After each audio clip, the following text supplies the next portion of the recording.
Digital 410 Media proudly presents the What's the Scuttlebutt podcast with your hosts, Don Abernathy, Jeff Copsetta, and Dennis Blocker.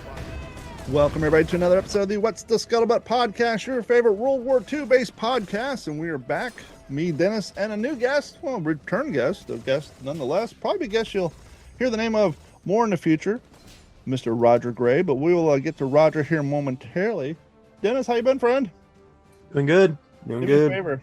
Tilt that monitor lid down a little bit so we can see more than just doing that. There's a lot going on. There you go. There you go. Lots of good stuff going on with COGG and personal life, and yeah, it's good.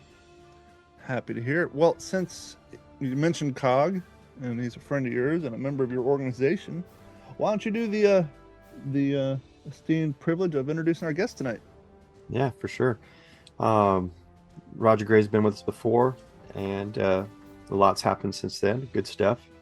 And Roger and I go way, way back to over 20 years. And 27. Yeah. And I think that's more of an indictment on Roger's patience more than anything else. So how did you guys meet? I mean, we have plenty of time here. So how? Yeah. So I was putting together a reunion for my grandfather's gunboat in 2005, and there was a lot of guys that were alive then, and so it was awesome. And Roger found out about what I was doing and reached out, and we did some research and found out that both of our grandfathers were in the same LCI gunboat flotilla in the Pacific, and we even have deck logs where the two ships had tied up from time to time. And so we know that our grandfathers, if they didn't talk, they for sure occupied the same space. And so they were in Saipan and the Marianas. And I mean, the fact that the World War II history community, I mean, it's obviously it's worldwide, but compared to other communities, it's a small one. It's close knit, particularly when you Texas or Florida, you're doing it regionally or statewide. The fact that the two of you are from the same region, you both have interest in World War II, and then your grandfathers intersected, docking at the same ports, being at the same place numerous times, probably. Yeah, numerous times. Just it's the old saying, how small our world actually is, even before the internet. Yeah, absolutely. It's really funny. In some of the paperwork that I got my grandfather joined the flotilla at Tulagi when they were refitting the ships, and listed in the roster of the moored vessels there, the 449 is one of them. So yeah, it's really cool to see stuff like that and to see the crossovers. Yeah, for sure. And then, we went to several events together, reunions, LCI reunions in New Orleans, Branson, Missouri. Oh, New Orleans. So we hung out with the same LCI guys, and Roger became a bit of a legend among the LCI veteran community in New Orleans. I'll let him tell you all about that. Well, we got there like on a Thursday night, wasn't it? Something like that, and we stayed through till Sunday. Yeah. We had all these events we went to. Well, on Saturday, I was invited to a birthday party for the steward who was on the 455, who was literally the sister ship of my grandfather's. Stayed there all day, talking to him, had a blast. Well, I get back, and I'm late for the big dinner. And for some reason, our reservations got mixed up, and we had to stay in this little hotel in the quarter on a back street. And so I decided, I run in, I get dressed. I decided to be smart. Check me on that, Dennis. To be smart and take a back alley in New Orleans. So in New Orleans, off the strip. Yeah, off the one street over from Bourbon. So I'm walking along. Possibly go wrong. What could go wrong? Yeah. So I'm walking along, and I had a satchel. I had my notebooks. I had my camera, tape recorder, all that stuff in it. It was before I had a laptop. And I'm walking along, and suddenly somebody grabs my strap on my bag. And I pivot around. Now, here's this kid. I could tell he was a drug addict, and he pulls a knife. He says, "Give me your bag." And I said, "No." You know, he said, "Give me your bag." So he reaches out and cuts me on the face. So I immediately swept the knife away, grabbed his wrist, put my foot around his ankle, laid him down, and I had him like I was about to just rip into him. And all of this happened just instinct. And these two cops are across the street watching the whole thing. They walk over and tell me to get off of him. And they're like, "Where'd you learn that?" And I said, "Air Force." And they just kind of looked at me and says, "Pararescue." They're like, "Oh, okay. Well, we got it from here. You move along, sir." So I'm wearing a white shirt, nice tie. I'm running down the street to the hotel, bleeding all over the place.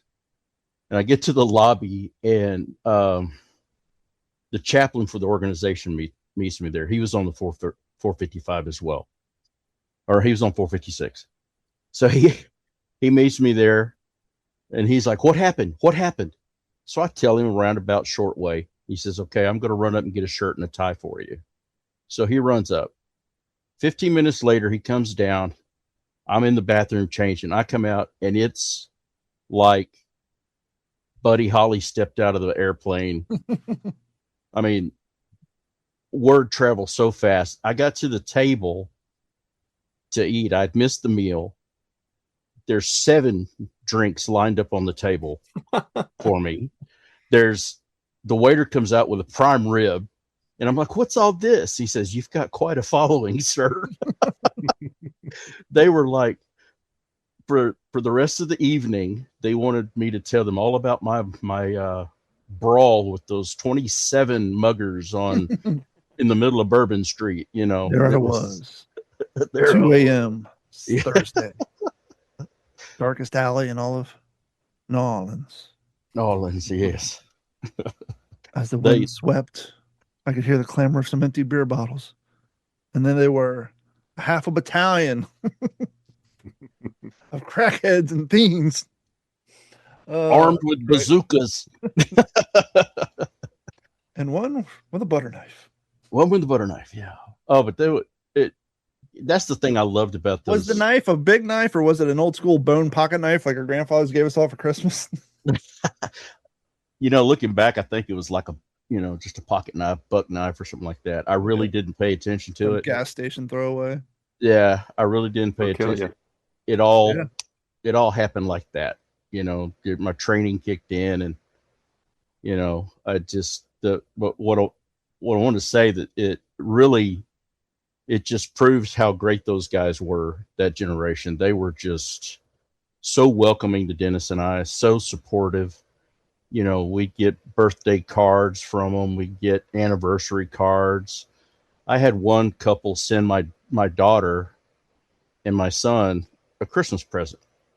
And I'm just totally just blown away. Oh, awesome. So, yeah, it was the Captain Love. We'll hear more about him later. And so, Dennis, we discussed a few times, and plus, forgive me, guys. I'm an IT guy, and we had to onboard a whole new office, and I literally talked on the phone for 8 hours today. So my voice is about shot. Oh, so Dennis will be doing a lot of the talking today, but leading us up, we've discussed in past episodes how you and Jeff had come to create the Conservators of the Greatest Generation, aka COGG.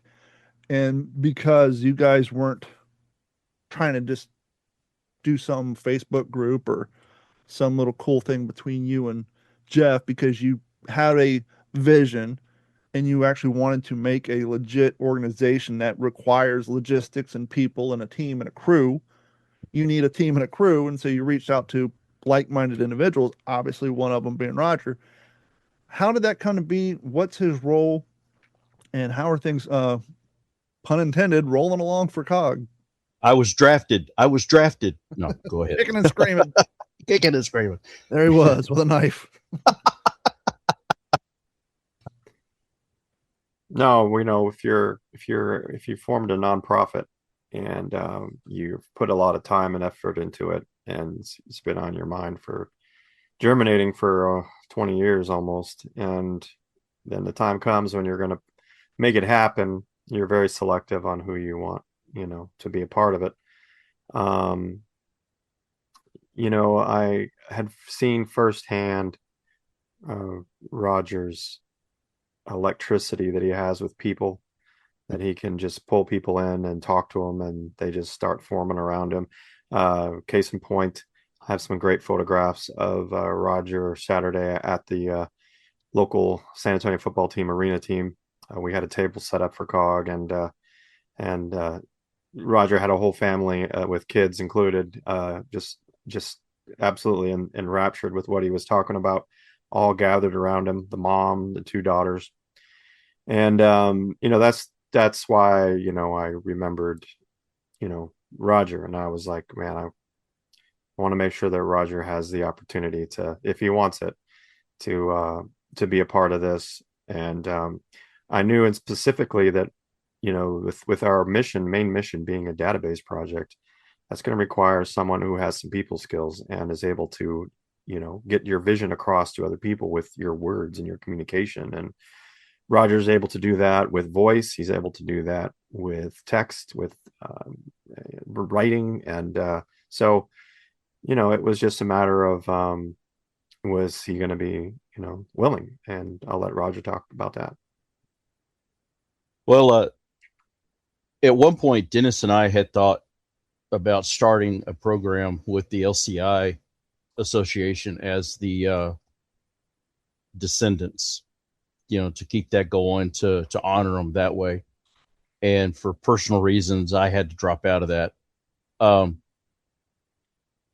I've always been passionate, as you can tell. If not, I wouldn't be here, about that generation, about World War II. And Dennis had called me to his office one day. I think I was between jobs, and I came by and started telling me about it. And next thing you know, it turned into a big brainstorming session. Of that little 30-minute turned into like 2 hours or something. And so I thought about it, had some ideas. I kept pinging Dennis about it. So finally he said, well, we're having a board meeting. Why don't you come up and I'll introduce you. And I guess we were 20 minutes into the board meeting and they all voted to make me a director. So that's pretty much how it happened. That's a very prestigious role in an organization such as that. Yeah, at times, at first, the magnitude didn't hit me. I guess you get the excitement, the rush, the adrenaline of starting something new. And I'm the type, when I start something I'm passionate about, I go in guns blazing, artillery overhead, let's get it done. Let's take them out. And, but as time has gone by and things have happened, the magnitude, hits. And it's like, I've told Dennis a couple of times, like, dude, we've opened a can of worms. And I'm talking the big Australian earthworms, Mm-hmm. Not the red wigglies. No, it's, yeah, we've stumbled onto something here that hopefully our grandkids will look back on and, say, hey, our folks did that. This is around today. Let me ask you guys this, because we've had, Jeff and Dennis we've discussed COGG briefly and here and there, but let's get down a little bit of the brass tacks. If you're a listener of the What's the Scuttlebutt podcast and you hear about COGG, you hear about the, what you guys are wanting to do, what can our listeners do? How can they reach you if they feel they have avenues to some of the things you're looking for? We've discussed you guys are wanting to make a roadmap to small museums and try to get an organization that way, building a database of museums and what they have, and maybe even go a little bit more details of what other realms COGG is wanting to pursue and to build into this database. What are some of the things our listeners can maybe reach out to help you guys achieve some of your early stage goals? Well, that's a big question. Let me catch up. Uh, my main goal is to make the data accessible, whether it's a link to a small museum that you know, hey, to view these pictures, go to this, write to these people, they'll get it to you. We link to their actual database, or we bring home scanned copies of their documents and put them up on our system. Somehow we've got to get it out there. And I see that as the three avenues that we're going to be able to do that. A lot of people that I've talked to, Jody, who's the museum director for the Galveston County Museum, but talking to her periodically, and she mentions their database. She's checking to see if it's exportable, you know, something that they can export to us. So that's what, you know, that's my focus, is to get the information available to everybody. So for people to help out, you know, we've got links on the website. We've got Facebook, Instagram, TikTok, you know, with all those available too. And what is the official address for the website? www.uscogg.org. So, how many of these smaller museums do you anticipate actually having a digitized database of their contents? The ones that I've talked to, like Janie Hale in O'Donnell, Texas, that we're trying so hard to figure out a way to get up there to her. She has so many photos and letters and documents. None of them are on a database. But her and Dennis can talk some more about her museum. I don't know if you already have. It's small. It's open a couple days a week. And it's stuff that she has gathered from veterans that have passed, you know, and left it to her. And she's been meticulous about cataloging who it is, the date, location, things like that. I don't see a lot of these small museums like hers and many others having a database. So what that's going to involve is us going in person, or having groups do that. I was going to ask you, is that something, because obviously we have a lot of living historians who listen to this podcast around the world. Mm-hmm. Let's say somebody lives in a small town in Iowa or something, and they know a very cool little military museum a few miles from them, an hour drive or whatever. If they were so interested in dedicating their time, would it be something that you guys would be interested in if they reached out to you and they somehow, if they already have a relationship or a relationship forms? I'm just spitballing here in real time on a show. No, that's fine. That's fine. But showing up with a laptop and Excel spreadsheet and getting permission to build a basic spreadsheet database, would something that simple be a tremendous help to you guys? That would be a great help. Not to mention a help to the museum, because then they would have an index of their items in case their museum caught on fire or something horrible happened. And that kind of segues into another. We're developing an internship program with Baylor University. Oh, very cool. And I've written up a curriculum, syllabus, if you will, and that might be something that if someone wants to volunteer and help us, we need to make a boilerplate handbook for them to follow. Yeah, because you need a unionized, uniform template. That way you're not getting these spreadsheets and trying to make like a blank spreadsheet already set up with examples that they could fill in. That's an interesting point. That's gonna need some development, sir. Well, absolutely, and that's why I said I'm just trying to come up with ideas, because we've mentioned the organization, we mentioned some of the goals, and I'm sure some of our audience like, well, they're trying to get this off the ground. How can I help? Because obviously Mhm. your end goal is not just to be a Texas-based organization. You're wanting to spread out. Texas is the pilot Sure.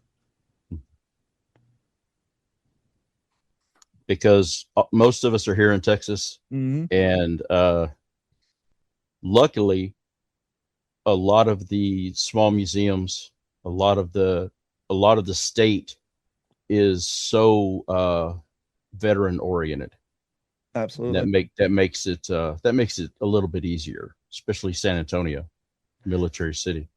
And let's be honest, with your weather, items sitting up in a pole barn for 40 years has a better likelihood of surviving than sitting in a pole barn in Tennessee or Kentucky where it's snowing and raining all the time. So, That's there's probably a larger number of artifacts available in some of these smaller, and plus, not to mention the entire state, the size of the state, and the potential right. number of museums. But yeah, I mean, just the whole That's geographic, and true. as you said, the history and the appreciation for military is definitely Right. noticeable in Texas. Yeah. So we have we've been targeting small museums. I've sent out introductory letters to several. I've picked some of our crew to be ambassadors to like the Austin area, the Dallas area. I've taken the rest, or I've tried to take the rest under my wing. So any ambassadors like from the Houston area, Lubbock, that would be greatly welcomed.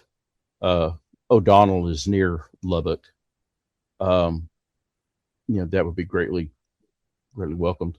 And right now we're operating pretty much in a 75 to 100-mile radius around the big metropolitan areas. But I know there's a small museums like Cut and Shoot, Texas might have one, or Dime Box or something. Those little intersection towns, I always call them, a little four-way stop. So it's, there's still, we need boots on the ground. Yeah, we definitely need boots on the ground. And one of the things I never realized until I got into this hobby years ago is most people hear museum, they think, oh, it's city ran, county ran, government ran.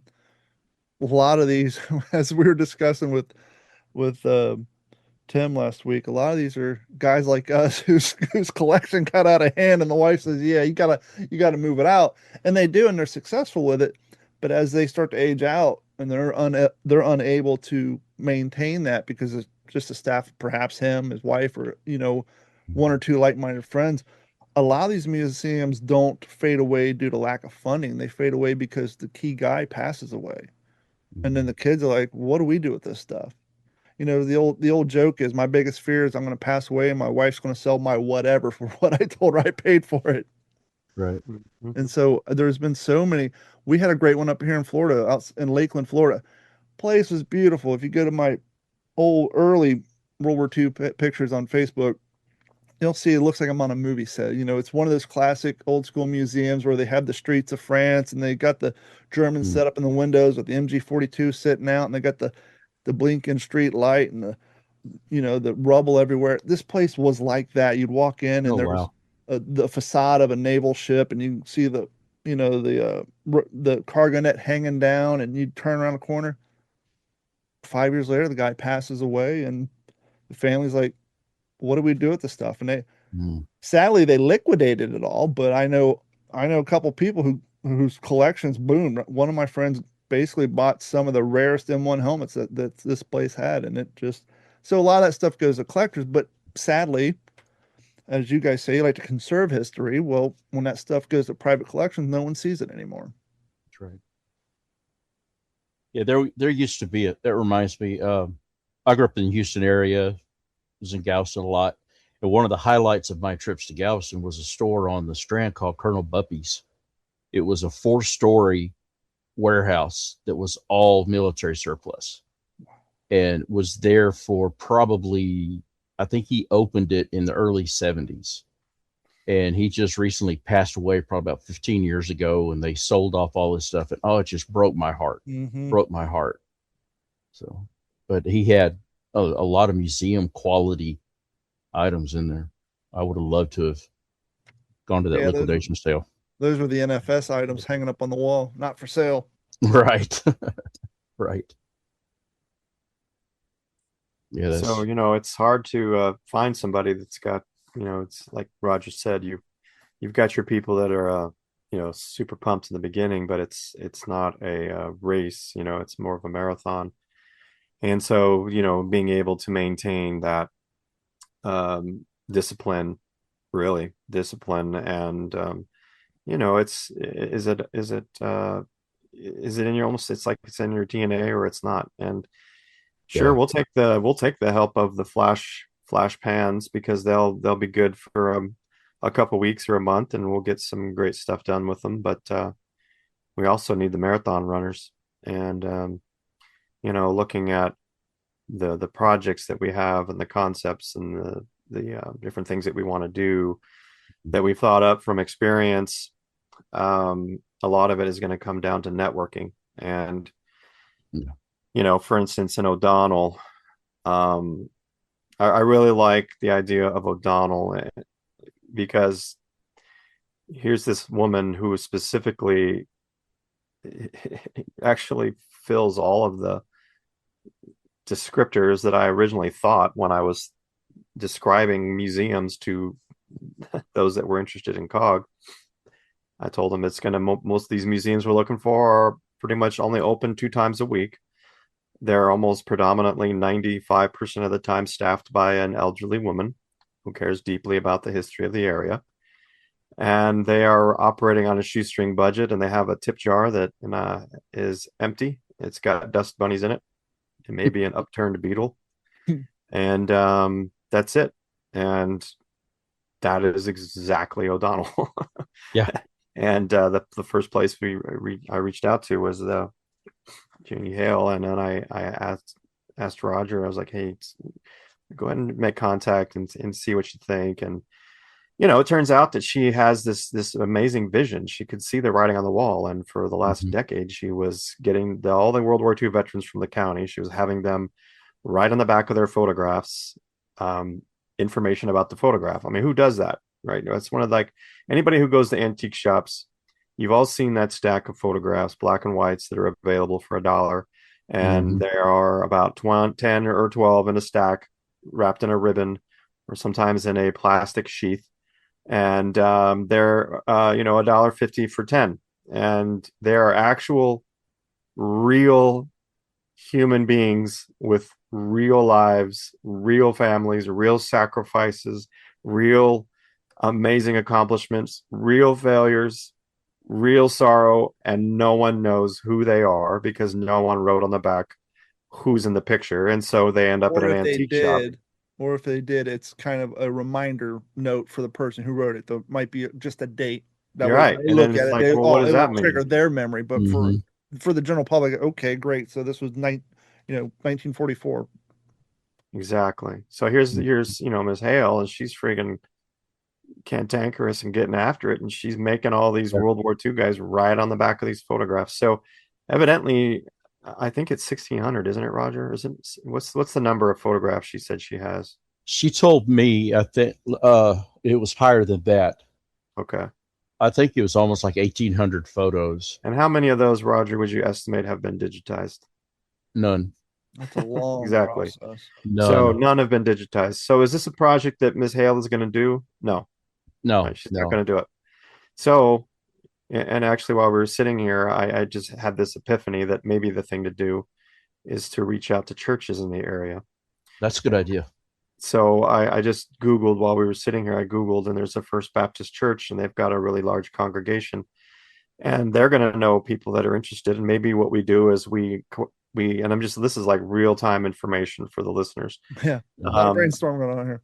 This is maybe what we do is we reach out to Ms. Hale, and we reach out to this community of people and say, hey, can we use your fellowship hall for a What's in Your Attic program?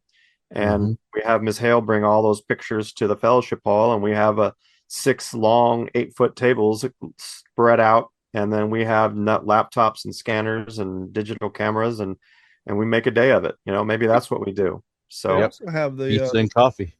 They also have the Right. 35 millimeter negative scanners too. Have you seen those little USB scanners? Yeah, for sure. And maybe the ladies of the church make lunch. Maybe they do a potluck for everybody that's there, and maybe we make this a big community thing. And Yeah, let's reach out to them. I'm going to look up and get that church. He says Baptist Church. First Baptist Church O'Donnell.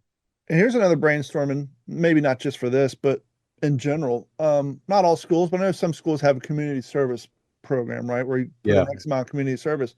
Maybe reach out to those districts and find out, hey, if someone were to go do something like this, just as an example, digitizing or whatever, just local museum, could we get that to count towards their community service, towards whatever their requirements are for school?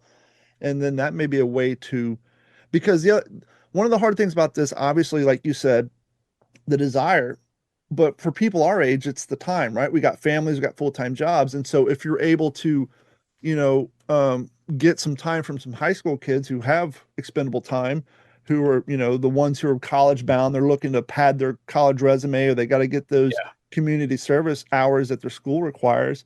It's a win-win for everybody. They're learning history, they're meeting cool people, they're seeing stuff, and they're checking their community list off. And who knows, that might be the thing that bites the history bug on that particular individual. So those are all items too that could possibly be beneficial for getting things like that done. We've talked and I've got a list of the schools in the area that we're going to reach out to, just for that. So we had also I was in the Scouts, Boy Scouts, and I actually wrote up a handbook for COGG for scouting. To I even got a price for a badge, for them to earn. So that's kind of sitting on the back burner right now, but it's another avenue. So great idea. Schools, scouts, churches. I mean, it's we've got to reach out into the communities and get the support, because we can't be it everywhere at once. That's the bad part. What do you guys have coming down the pike? We know you guys had a huge success with the rooftop oath event. One of the ways you guys getting your name out there, plus obviously trying to conserve history and do events. Do you guys have another event coming down the pike that perhaps our audience in Texas could show up for? Yeah, on July 25th, for the 82nd anniversary of the liberation of Guam, there is the Liberation of Guam event in Schertz, Texas, which is a suburb of San Antonio. It's the largest celebration of the liberation to include, larger than the one on Guam. And they shut down the whole island of Guam for that one. Over 8,000 people attend this every year. And there's tremendous food, drink, music, displays, stories.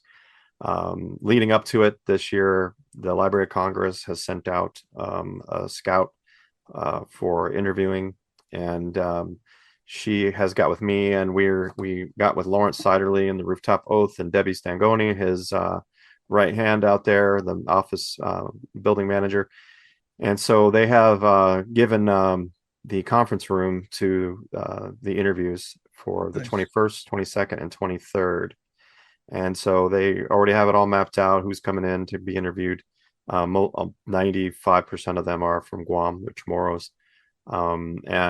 So they're going to be doing that. So that's kind of a lead up to the event.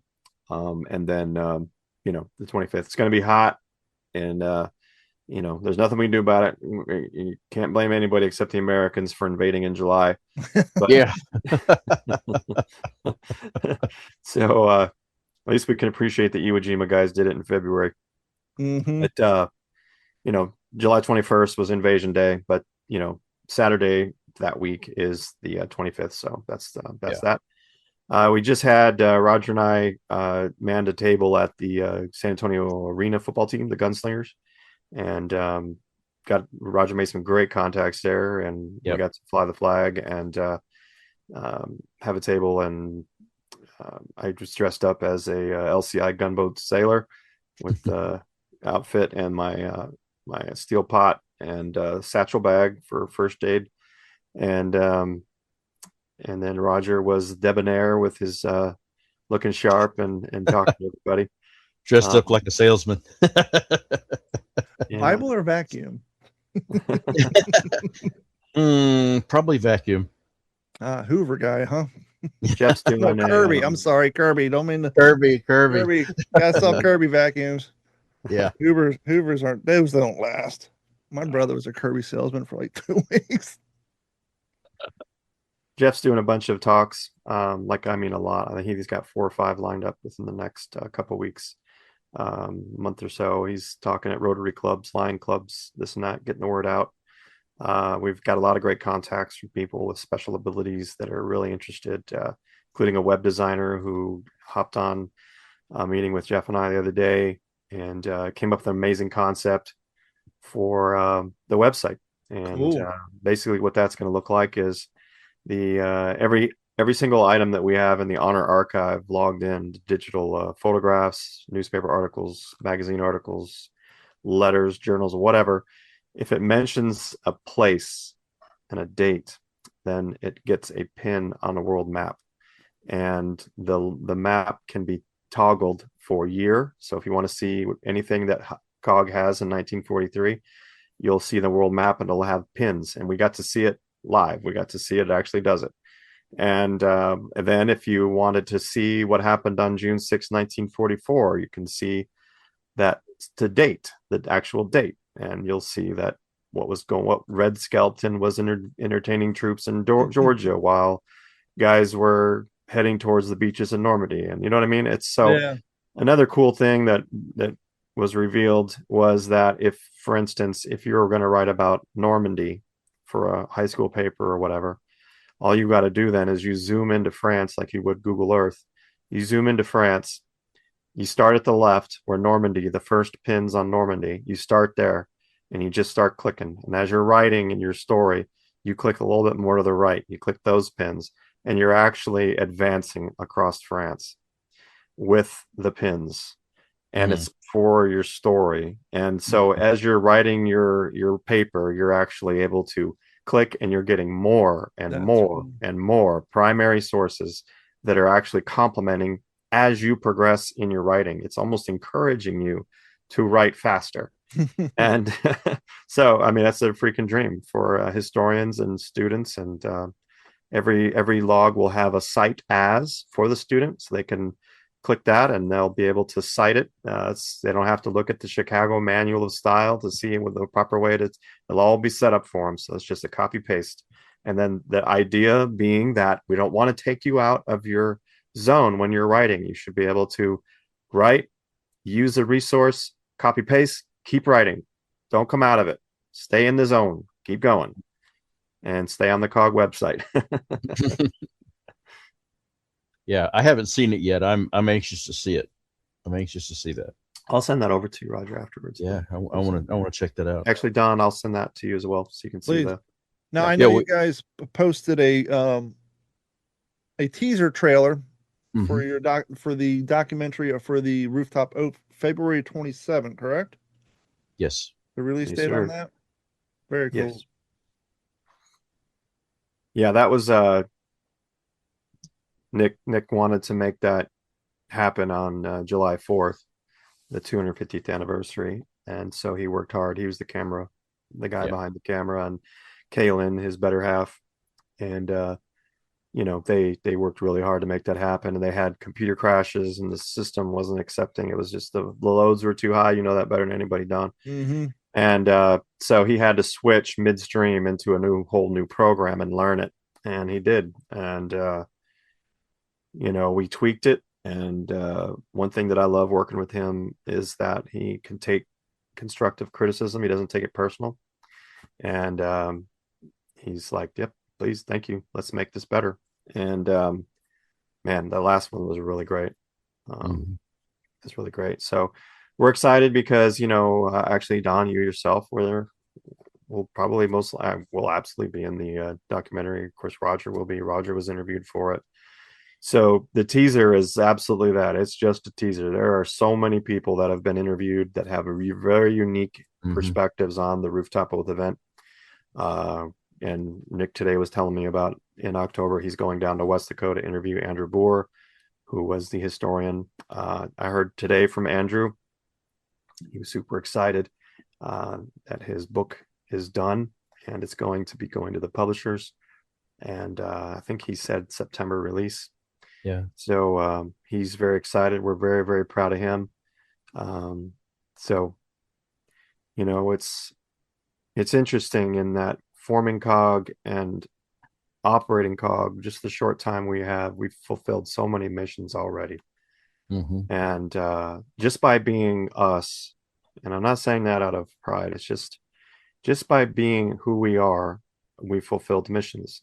And we're encouragers, we're helpers, we are mentors, and that's what we do. And Andrew came in our way, and we encouraged him and mentored him and encouraged him, and hey, get this thing done, you know. And he told me it would be years before it was done, and because of us and our what we were doing and the encouragement we gave Andrew, he knocked it out. And he is so excited now. And now all these families, the Westlaco 8 families, Harlan Block's relatives, BR Guests, Carl Sims, like all these guys down there, their families all get to know in a very amazing narrative what happened to their loved one.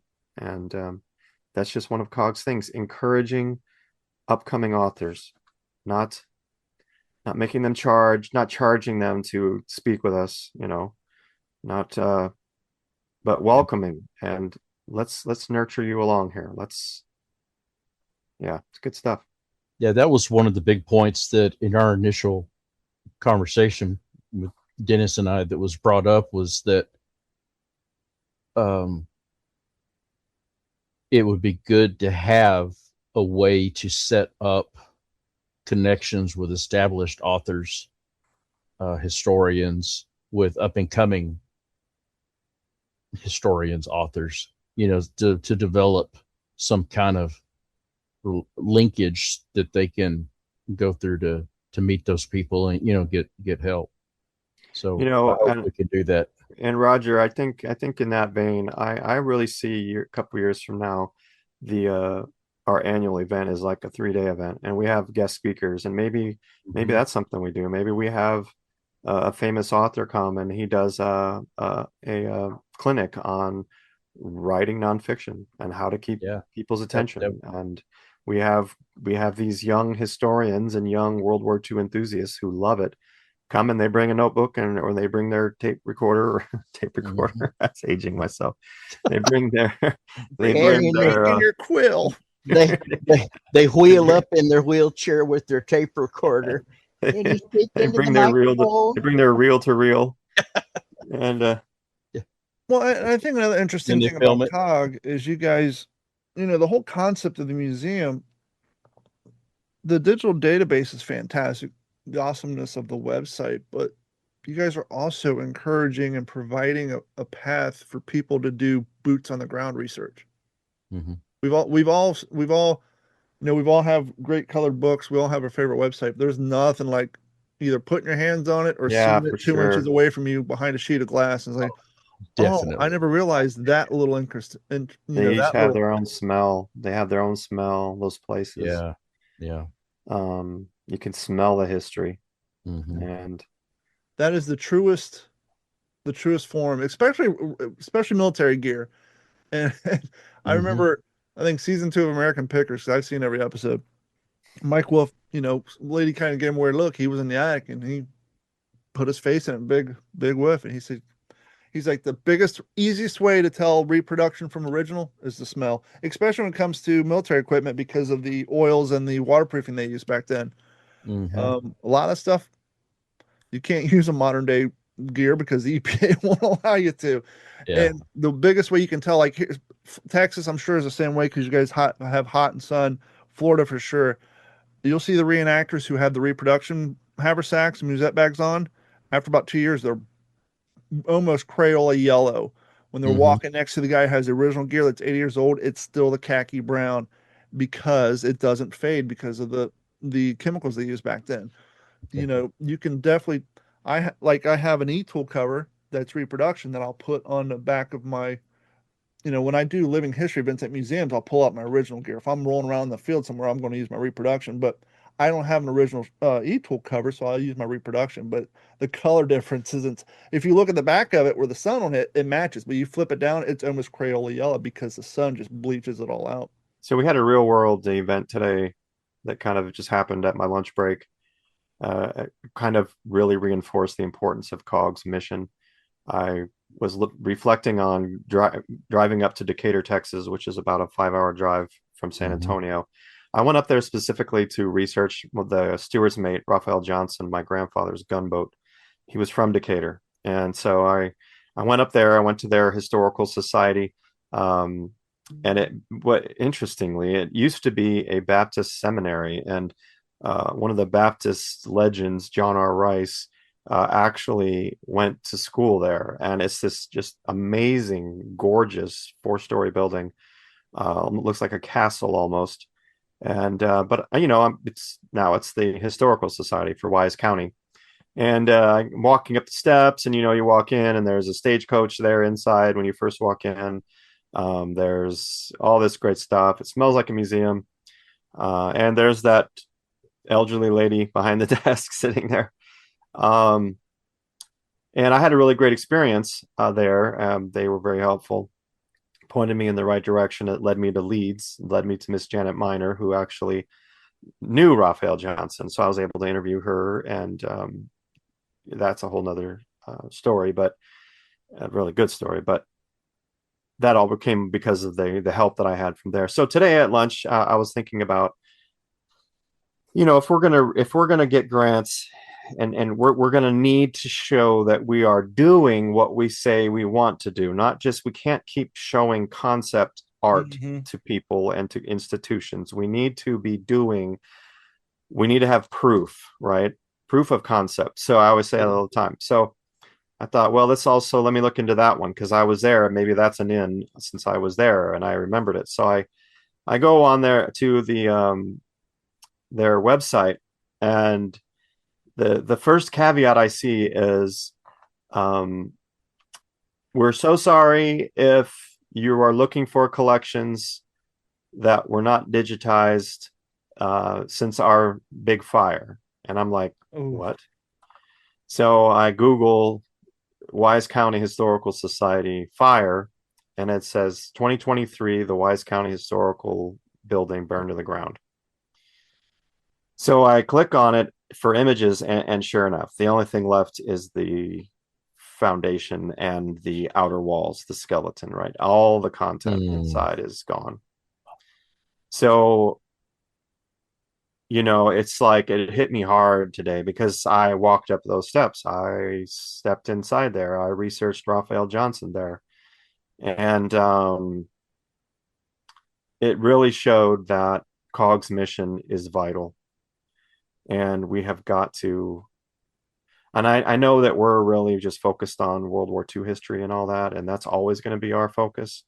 But who knows where it will lead one day. But all I'm saying is that it did make me also rethink one of our mission parameters, was that we are only to point to museums and not get their scans of their equipment or their items. And that made me rethink that, because if we had actually scanned everything and not just asked for an Excel spreadsheet of their collections, then we would at least be able to present to Wise County Historical Society scans of all of their collections. So this made me rethink, and this will be some conversations that we'll have as a group through the next coming weeks with this heaviness, that what do we do? Do we have the collections, and then we offer folks they have to donate, and then we give that to Wise? I mean, I don't know. I don't know what that looks like.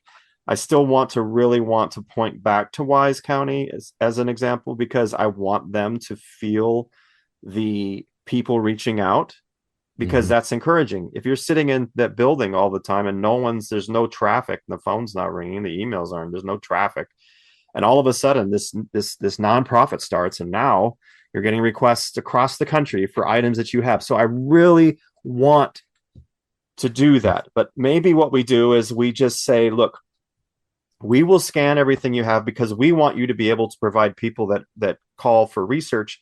We want to be able for you to be able to send them the scans of what you have, because obviously you're not going to send them the actual thing. They're not coming here to touch the real thing. It's going to need to be scanned. So maybe what we do as almost like a backup external hard drive. COGG is a backup hard drive, and we sign an agreement that we will never send out items from their own collection, but it will only serve as backup in case anything ever happens to them, and without signed agreement. And once again, the folks, the listeners are getting that's live. And then someone in your situation, right? You walk in this museum, you're trying to do research on someone you know or someone you have a connection to, and then you find out, well, there was a fire 3 years ago. Your first question is, how much more information would I have gotten off this person if I would have showed up here in 2022 versus for sure. now?